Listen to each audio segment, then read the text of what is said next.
ভুলতে হলেও হাতৰ ছবিত ভোট দিয়ে তেওঁ ৰাহুল গান্ধীৰ কাৰণে ভোট দিব। এতিয়া আমি সকলোৱে বুজি পোৱা মানুহ, বুজা মানুহ, আপোনালোকে এবাৰ চিন্তা কৰক, ভাৰতৰ প্ৰধানমন্ত্ৰী নৰেন্দ্ৰ মোদী হ'ব লাগে নে ভাৰতৰ প্ৰধানমন্ত্ৰী ৰাহুল গান্ধী হ'ব লাগে? শিলচৰৰ পৰা সৌৰাষ্ট্ৰলৈ, কাশ্মীৰৰ পৰা কন্যাকুমাৰীলৈ ভাৰতৰ মানুহে ইতিমধ্যে নৰেন্দ্ৰ মোদী ডাঙৰীয়াক প্ৰধানমন্ত্ৰী হিচাপে মানি লৈছে। তৃতীয়বাৰ প্ৰধানমন্ত্ৰী পাতিব আৰু গোটেই ভাৰতত এতিয়া আপকি বাৰ 400 পাৰ, অৰ্থাৎ 400 সিটতকৈও বেছি সিট লৈ মোদী ডাঙৰীয়া ভাৰতৰ প্ৰধানমন্ত্ৰী হওক, ভাৰতখনক বিশ্বগুৰুৰ আসনত প্ৰতিষ্ঠা কৰক। এয়া হৈছে ভাৰতীয় মানুহৰ আশা।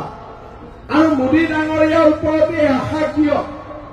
মোদী ডাঙৰীয়াই আমাৰ কাৰণে কি কৰিছে, অসমৰ কাৰণে কি কৰিছে, তাক ক'ব যোৱাৰ আগতে আমি মনত পেলাম 2019 আৰু 20 চন কোভিড যেতিয়া আহিলে, আৰু যদি কোনোবাই ভুলতে হলেও হাতৰ ছবিত ভোট দিয়ে তেওঁ ৰাহুল গান্ধীৰ কাৰণে ভোট দিব।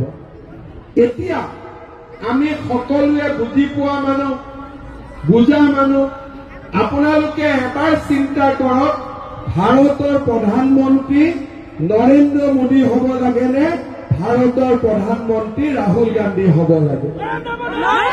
শিলচৰৰ পৰা সৌৰাষ্ট্ৰলৈ, কাশ্মীৰৰ পৰা কন্যাকুমাৰীলৈ ভাৰতৰ মানুহে ইতিমধ্যে নৰেন্দ্ৰ মোদী ডাঙৰীয়াক প্ৰধানমন্ত্ৰী হিচাপে মানি লৈছে।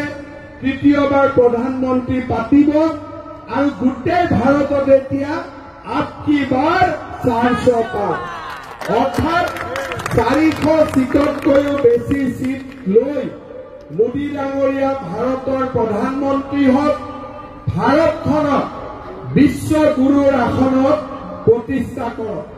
এয়া হৈছে ভাৰতীয় মানুহৰ আশা। আৰু মোদী ডাঙৰীয়াৰ ওপৰত এই আশা কিয়? মোদী ডাঙৰীয়াই আমাৰ কাৰণে কি কৰিছে, অসমৰ কাৰণে কি কৰিছে, তাক ক'ব যোৱাৰ আগতে আমি মনত পেলাম 2019 আৰু 20 চন কোভিড যেতিয়া আহিলে